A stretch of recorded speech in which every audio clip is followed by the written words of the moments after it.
पूजिते शङ्खचक्रगदाहस्ते महालक्ष्मी नमोऽस्तुते।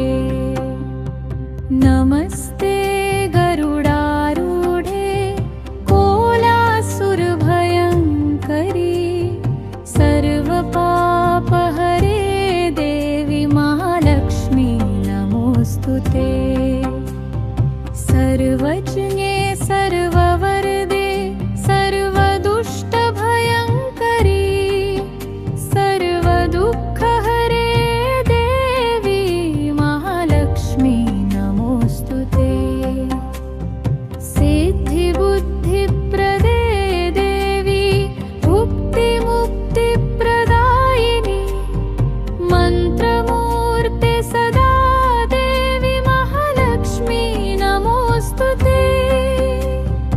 आद्यन्तरहिते देवी आदिशक्ति महेश्वरी योगजे योगसम्भूते महालक्ष्मी नमोऽस्तुते।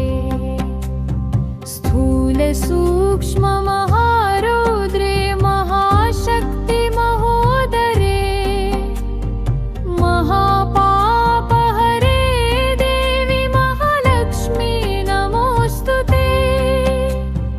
पद्मासनस्थिते देवी परब्रह्मस्वरूपिणी परमेशि जगन्मातर महालक्ष्मी नमोऽस्तुते। श्वेताम्बरधरे देवी नानालङ्कारभूषिते जगत्स्थिते जगन्मातर महालक्ष्मी नमोऽस्तुते।